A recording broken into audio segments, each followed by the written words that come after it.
Demonios disfrazados es la segunda parte, ya y creo final, que vamos a estar exponiendo esta enseñanza, donde ya vamos a estar profundizando más quienes están involucrados detrás de todas estas áreas o espíritus que pueden introducirse en las personas. Qué importante es saber que todo lo que el enemigo hace es poder alimentar a través de los demonios o sus apetitos carnales que entran en una persona. Cuando le abren puertas, se sientan a la mesa y comen de lo que tú le das de comer. Los espíritus siempre van a entrar por las legalidades que nosotros le demos. Y van a entrar a alimentarse en tu mesa según lo que tú le des de comer. Cuando hablamos de darle de comer, significa no solamente pecado, eso es parte de, sino también le damos de comer con nuestros miedos, con nuestras inseguridades, con las divisiones, con los pleitos, hasta aún con la falta de amor, con un problema también emocional, con un trauma, una herida. Le estamos alimentando a estos espíritus para que se sigan quedando. A ningún espíritu se tiene que alimentar, porque eso significa que ellos van a seguir ahí sentándose en esa mesa a las veces que ellos quieran, porque tú los alimentas. ¿Cómo lo alimentamos? Con miedos, con las heridas, con los traumas, con áreas emocionales en que no podemos muchas veces avanzar. Y todos estos espíritus, principalmente estos apetitos carnales, no solamente en la carne, sino en las emociones, tenemos que llevarlas sujetas a la obediencia a Cristo. Y la pregunta era, ¿puede visitar un ser querido del más allá? Si nos puede visitar, la pregunta es, o respuesta es no. No puede visitar a un ser querido, a alguien del más allá. Porque el mundo espiritual, esto está prohibido. Lo vamos a ver con las bases bíblicas que dice la Escritura sobre esto. Tenemos el caso del rico y Lázaro. Todos hemos escuchado esta historia. En que Valera le dice la parábola del rico y Lázaro, pero también hemos aprendido que no es una parábola, porque una parábola no puede tener nombres propios, pero aquí está Lázaro y está Abraham, que están involucrados en esa historia. Así que no es una parábola, no es una idea o una semejanza, es una realidad. Y profundizamos entonces en este tema según Lucas 16, 19, que había un hombre rico y Lázaro. Había un hombre rico que se vestía de púrpura y de lino fino, y hacía cada día banquetes con esplendidez. El rico cambiaba sus prioridades. Una de las cosas que tenía el problema el rico era de que tenía cambiadas las prioridades porque se vestía de púrpura y lino fino. Prioridades cambiadas, porque lo ideal no es púrpura ni lino fino. El rico siempre se vestía con lo mejor. El rico de púrpura, con su elocuencia, con su poder, su reinado del dinero. En cambio Lázaro, con sus males, con las enfermedades, con las llagas, con la pobreza, aún hasta de lo que comía. Dos caras muy diferentes. Esta es la pregunta también, ¿cuál es la que nosotros estamos involucrados en esto? Púrpura quiere decir las riquezas, el honor. El oro tenía, el oro de lo que tenía estas áreas. Aquí vemos la cualidad diferente, el honor, el oro, el rico. Tenía cambiadas las prioridades. Quería él siempre el honor. Quería siempre el oro. El rico tenía estas prioridades muy cambiadas porque le interesaban más las riquezas. Esas eran sus prioridades. El sacerdote, Levíticos capítulo 6, verso 10, versión LBLA, el sacerdote se vestía su túnica de lino fino. ¿Significa que es diferente cómo se vestía el rico? ¿Cuál es lo primero que se vestía el rico? De púrpura. ¿Y cuál es lo primero que se viste el sacerdote? de lino fino.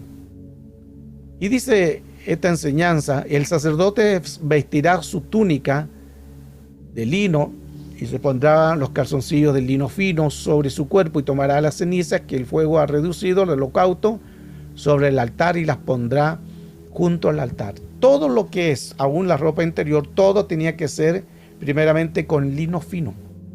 Luego, después que se vestía de lino fino, venía el efod, el sacerdote su traje, las piedras, 2 piedras chiquitas que estaban en un bolsillo pequeño, que eran el urín y el tumim.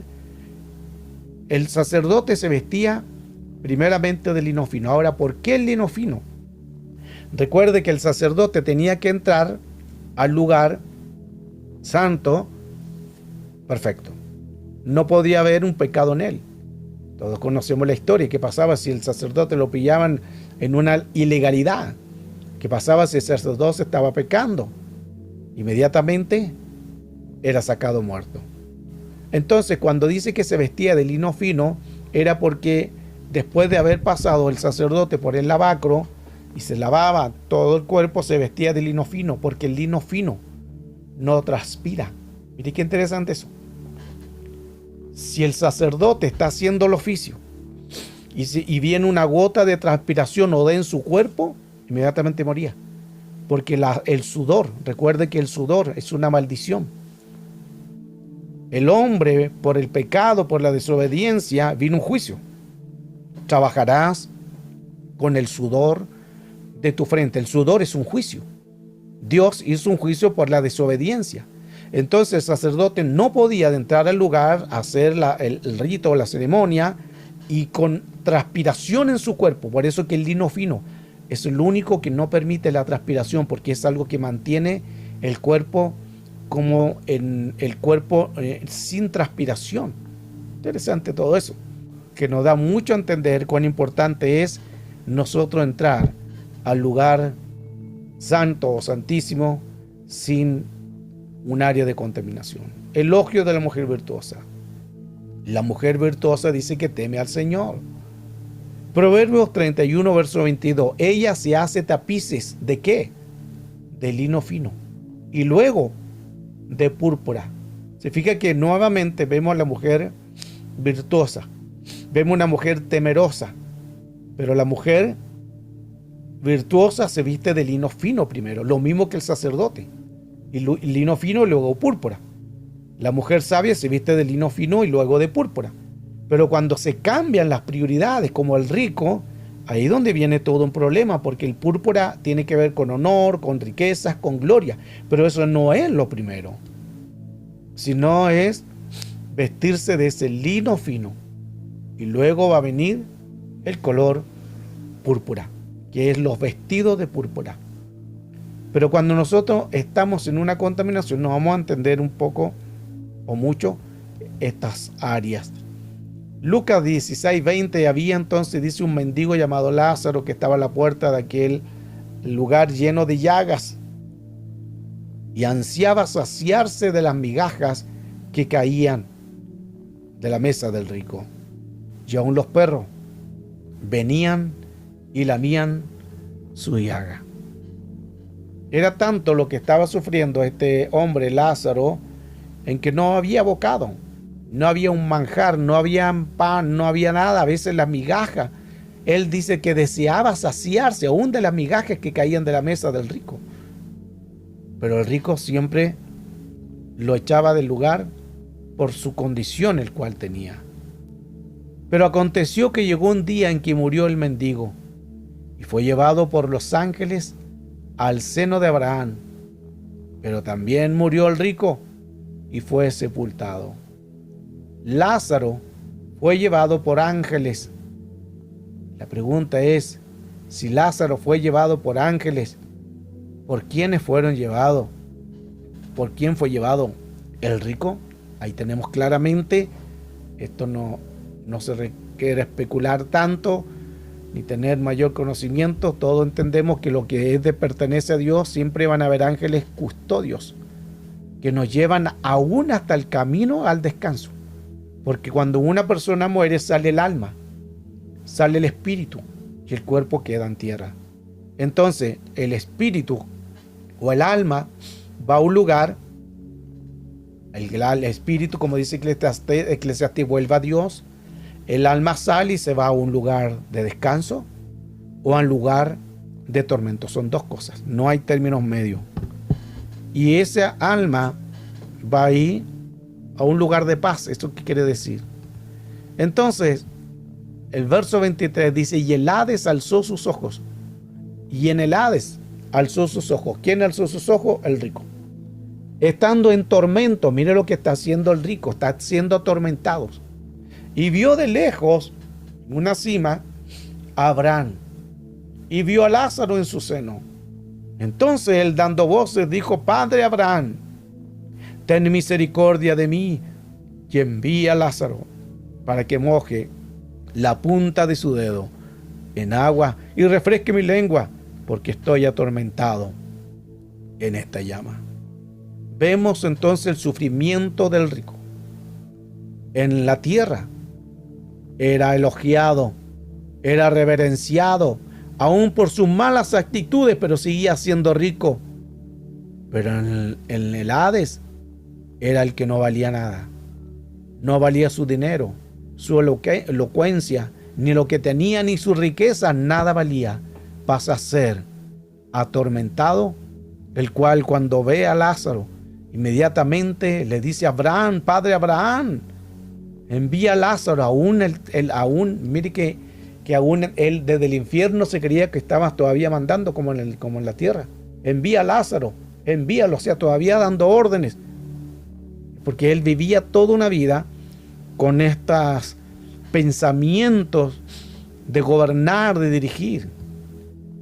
El verso 25 dice, pero Abraham le dijo, hijo, acuérdate que recibiste tus bienes en tu vida, y Lázaro también los males. Pero ahora él está siendo consolado aquí y tú atormentado. Y mire qué interesante que ahí Abraham también ocupa la palabra hijo. Hijo. Eso significa que el rico era descendiente de la promesa del padre Abraham. Pero aún así, siendo descendiente de la promesa de Dios, siendo hijo, se perdió. Estos son puntos muy claves también que tenemos que colocar nosotros también atención, porque aún el enemigo nos puede engañar. La Escritura dice que en los últimos tiempos, aún si fuere posible, a los escogidos engañará. Entonces tenemos que tener mucho cuidado en este tiempo, qué escuchamos, a quién seguimos, qué recibimos y quién recibimos en nuestra mesa o quién es nuestro amigo. El rico era hijo y de igual manera se perdió. Verso 26 dice, además de todo esto hay una gran cima que está puesta entre nosotros y vosotros, de manera que los que quisieren pasar de aquí a vosotros no pueden, ni de allá para acá. Esa palabra cima es hacia arriba. Hay una gran cima hacia arriba. Pero en el original, esa palabra cima es con C. Porque cuando dice cima con C, es hacia abajo. Entonces lo que está diciendo Abraham, que hay una gran cima entre él y el rico que era hacia abajo. Porque Abraham estaba como en una altura, en un lugar diferente, pero él estaba en una cima hacia abajo, porque estaba en el inframundo. El verso 27 dice, entonces le dijo, te ruego pues, padre, que envíes a la casa de mi padre. El rico se puso evangelista, porque tengo 5 hermanos para que les testifique, y a fin de que no vengan ellos también a este lugar de tormento. La versión Bat dice, él respondió, entonces te ruego, padre, que mandes a Lázaro a la casa de mi padre. O sea, él sigue dando órdenes. Mas Abraham le dijo, si no oyen a Moisés y a los profetas, tampoco se persuadirán a alguno que se levante de los muertos. Aunque alguno se levante de los muertos, no le van a creer, porque están ligados a una materia, a algo físico, algo que ellos no entienden. Está prohibido entonces la comunicación con los muertos, ya lo vimos. Eso está prohibido. Esto significa entonces, si está prohibido la comunicación con los muertos, no puede haber diálogos, no puede haber comunicación, si no pasarían a ser encantadores, como dice ahí Deuteronomio 18:11, o encantador o medium, o espiritista, ni consulte a los muertos. Ahí claramente lo dice. No se puede consultar a un muerto. Hay gente que le habla una foto de un fallecido, que le hablan los pensamientos a alguien que falleció, que le hablan a espíritus, o otros visitan a medium para comunicarse con los muertos, pero eso es aborrecimiento. Dios lo aborrece. Hay que tener mucho cuidado con estas prácticas, porque no solamente las personas van a traer un espíritu, sino que ese espíritu se va a quedar con la persona que lo llamó. Porque los espíritus, cuando los llaman, van a tratar en lo posible de entrar y visitar a quien los llamó. No llames a ninguna entidad, ningún espíritu, porque eso es peligroso. En la comunicación con los muertos, la palabra necromancia o necromancia, que tiene que ver con muerte y adivinación, según la mitología, práctica remota, la diversidad de algunas culturas relacionadas con la magia y la hechicería están involucrados. La adivinación es llamar a espíritu. Entonces, no puede una persona comunicarse con un vivo ni con un muerto de los que esté en segundo lugar de donde esté. Un muerto no puede comunicarse con un vivo, y un vivo no puede comunicarse con un muerto, porque eso está prohibido. Deuteronomio 18:9 en adelante dice: cuando entréis a la tierra que Jehová Dios te dará, no trate de imitar las prácticas detestables de las naciones. No debe de haber entre ustedes nadie que queme en el fuego a su hijo y a su hija, nadie que use adivinación, que practique la magia, que busque presagio, no sea hechicero, que ponga a otros bajo un maleficio y que consulte a un medio y a un adivino, ni nadie que pregunte a los muertos. Aquí vemos claramente el texto en que está prohibido consultar a los muertos. Ni adivinación, ni magia, ni presagio, ni hechicería, ni medios, ni adivinos. Nadie, dice la Escritura, puede consultar a los muertos, porque es una abominación delante del Señor. ¿Qué es espiritismo? Espiritismo se invoca a los espíritus por medio de sesiones de Ouija, del agua, objetos personales, fotografías de un difunto, con el fin de establecer algún tipo de comunicación. Las manifestaciones son parecidas a la actividad poltergeist, incluyendo apariciones de espectros, voces, mensajes, escritos, golpes y llamadas misteriosas. Todo eso de estos llamados son llamados a entidades, a espíritus de un lugar que no se debe de invocar. Por eso hay que tener cuidado con qué invocamos, qué hacemos. ¿Qué son las psicofonías? Las psicofonías es la grabación de supuestas voces que se escuchan los muertos, pero no son ellos, son demonios. Estas grabaciones que llevan a cabo en iglesias antiguas, viejas, en cementerios, lugares donde ha ocurrido alguna muerte trágica, la gente va y hace psicofonía, le dice: estás aquí, hay alguien que está aquí, alguien quiere comunicarse conmigo, y empiezan a hacer psicofonía pensando que lo que le van a contestar va a ser el difunto. Pero están muy lejos de la realidad, porque quien les va a contestar son demonios. También tenemos la palabra de Primera de Crónicas 10, 13 y 14. Una historia también conocida que a veces ha tenido debates dentro de la iglesia, porque algunos dicen que sí fue que vino el profeta. Así murió Saúl por la transgresión que cometió contra el Señor y no haber guardado la palabra del Señor. También porque consultó y pidió consejo a una divina. Mire qué interesante. Por esto murió Saúl, por su transgresión contra el Señor, de no obedecer, cuando el Señor le dijo: mata a todo, y se trajo al rey vivo y a los animales más gorditos. Eso fue uno. Y dos, porque empezó a consultar a los adivinos. Dice, y no consultó al Señor, por tanto, él le quitó la vida y transfirió el reino a David, hijo de Isaí. Vemos entonces claramente en que Saúl le costó su reinado y su salvación por hacer cosas de abominación. Saúl y la divina de Endor.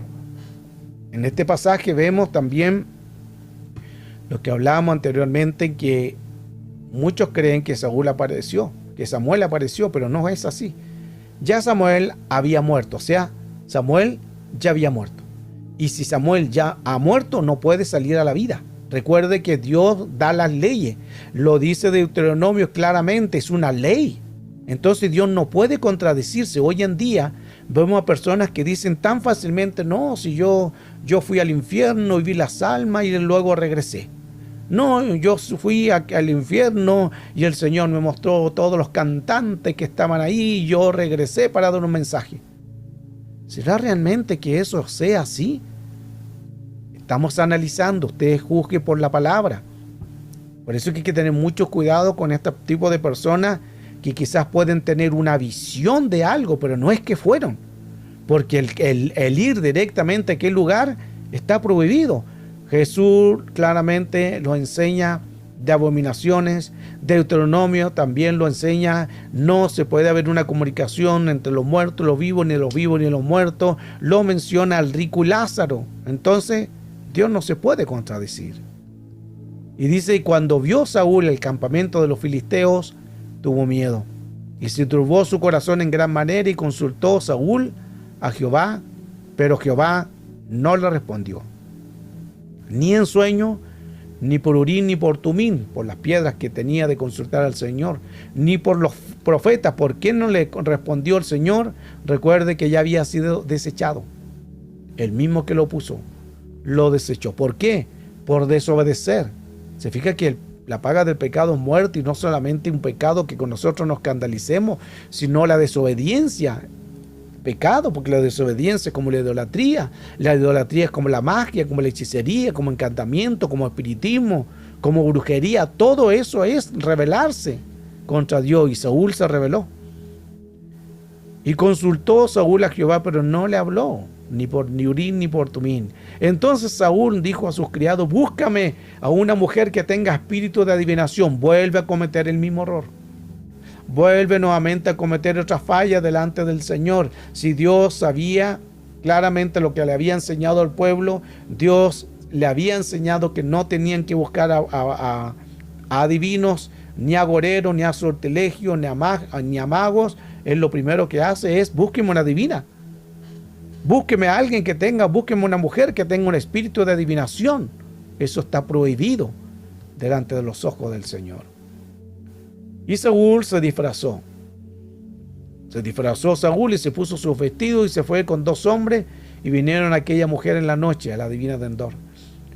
Y le dijo, yo te ruego que me adivines por el espíritu de adivinación y que me hagas subir a quien yo te diré. Y la mujer le dijo, he aquí, tú sabes lo que Saúl ha hecho, cómo ha cortado de la tierra a los evocadores y a los adivinos. En ese tiempo habían evocadores del mal, evocadores de espíritus de demonios. Y dice, ¿por qué pues pones tropiezo a mi vida a hacerme morir? La mujer entendía claramente que esto era una abominación, porque la mujer entonces dijo, ¿a quién te haré de venir? Y él respondió, hazme venir a Samuel. Mire qué importante, Samuel ya había muerto, lo vimos claramente en los textos anteriores. Hazme venir a Samuel, le dijo. Y dijo la mujer a Samuel, clamó en alta voz. Y habló aquella mujer a Saúl diciendo, ¿por qué me has engañado? Pues tú eres Saúl. Entonces hubo todo un drama que se presentó con todo lo que estaba sucediendo. Y ahí Saúl, hacia la divina de Endor, le hace decir que evoque o que invoque a Samuel, que el profeta Samuel ya había muerto. Y Samuel dijo a Saúl: ¿por qué me has inquietado haciéndome venir? Y mire qué interesante. Samuel dijo a Saúl porque apareció, pero no era Samuel. Aquí donde muchas personas se confunden, dice Samuel vino desde su tumba y apareció a Saúl. No lo es. Dios no puede contradecirse. La Escritura claramente lo dice, que no puede venir alguien de un lugar de los muertos hacia los vivos. Pero aquí se presenta Samuel y tiene un diálogo con Saúl.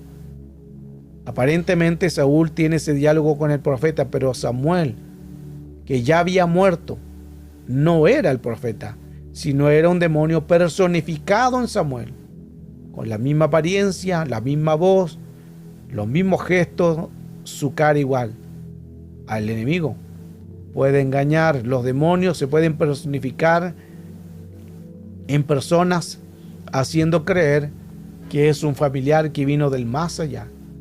Pero esta práctica está prohibida por Dios. Tenemos que tener mucho cuidado con estas prácticas o con los que hacen este tipo de prácticas, porque todos son espíritus.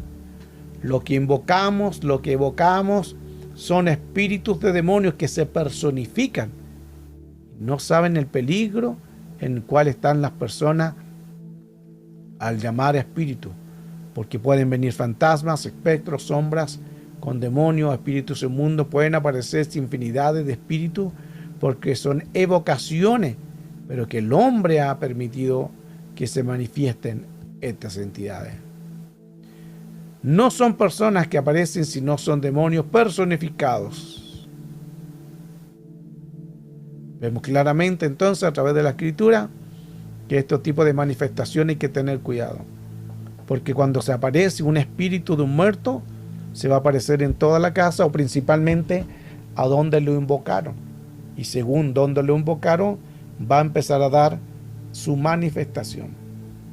Esto es lo que es necromancia o necromancia, que es comunicación con los muertos. Hay gente que se comunica, los medios hacen esto, los medios que invocan a espíritus, que hacen que las cosas se muevan, que hacen las cosas se desaparezcan, que hacen que las cosas hagan ruidos, golpes, pero son una manipulación de espíritus de demonios porque están haciendo una evocación.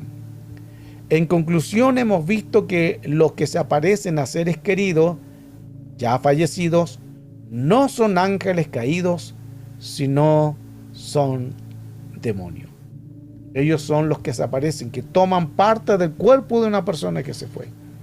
Y puede aparecerse la persona, hasta ellos imitan la voz, e incluso hasta pueden quizás saber los pensamientos que solamente él y otra persona sabían, porque estos toman nota, toman argumentos, saben todo lo relacionado al mundo espiritual. Los familiares de personas fallecidas no son ellos, son espíritus de demonios. Aplicación que abraza a seres queridos fallecidos, esto es en el espiritismo. Ahora salió una aplicación también, que es una aplicación llamada Vidu, que es una aplicación en China, que esta aplicación se puede bajar por las redes sociales, que es una red social, y la pueden tener en su teléfono, y de su teléfono colocan la foto de una persona que ha muerto, y luego a esta inteligencia artificial hace creer que el que vino es la persona que ha fallecido. Y tú puedes colocar una foto tuya y la foto de un familiar muerto, y la foto hace que estos dos se abracen. Eso es evocación, eso es medium, ese es espiritismo, esa es una maldición. Cuidado con estas plataformas. Y hoy en día se usa mucho en diferentes plataformas de redes sociales. Eso es comunicación con los muertos, necromancia o micromancia. Y la gente lo ve como algo tan si algo de TikTok, algo de una red social, nada más. No le toman importancia. El problema de todo esto es que están abriendo una puerta a un trabajo de espiritismo de redes sociales. Ya los espiritistas ya no tienen que ir a la casa, ya no tienen que ir a tal lugar. Ya ellos trabajan por redes sociales. Los medios se mueven, los espiritismos, el ocultismo, la hechicería, la brujería, la magia. El espiritismo se mueve a través de redes sociales. Cuidado con lo que hacemos. Claramente Deuteronomio 18 nos decía, tampoco hacer conjuros, servir a medios, prácticas de espiritismo, consultar a los muertos. Cualquiera que practique estas costumbres se hará abominable al Señor. Y por causa de ella, el Señor tu Dios te expulsará de tu presencia a las naciones. El Señor va a expulsar de su reino o de la salvación, es lo que quiere decir. Levítico 19:30 también aclara, no volváis a los medios, ni a los espiritistas, ni los que busquéis para ser contaminados con ellos. Yo soy el Señor, vuestro Dios. No hay nadie como el Señor. Pero hoy estas prácticas están dentro aún de las iglesias y hay cristianos que están jugando con esto de un ser querido y abrazando, no un ser querido que murió en una foto, abrazando a demonios. Siempre el enemigo va a tratar de dañar, va a tratar de entrar en una persona. ¿Cómo entra el enemigo? Por las emociones. Entonces cuidado con abrazar demonios. Cuidado con abrazar espíritu. Cuidado con quien está contigo. No solamente se trata de una persona, se trata de una entidad. Y si esa entidad es grado de demonio, los demonios van a destruir. Van a destruir el alma, el cuerpo, porque esa es su función. Hay que tener mucho cuidado cuando se hacen invocaciones, abrazos de demonios. Creo que ya hemos entendido gran parte de este tema de hoy sobre demonios disfrazados. Ya vimos claramente la jerarquía, vimos cómo se mueven estas entidades, claramente visualizamos los que aparecen no es una persona al cual, con el respeto, ha partido del escenario de la tierra, no es la madre, el padre, un hermano, no lo es. Cuidado con eso. Cuidado también con los sueños, porque hay personas que sueñan constantemente. Cuando usted vea que es un sueño hostil, hay que reprenderlo, anularlo. Si eso se repite, ojo con eso. Eso significa que puede haber un antecedente de una puerta, por eso está constantemente cíclico crónico. Hay que tener mucho cuidado con lo que se repita. Hablo de algo negativo. Si algo positivo, déjalo, que se mueva. Pero si algo negativo, hay que cortarlo inmediatamente. Y si no se corta y eso continúa, ahí entra el ministro.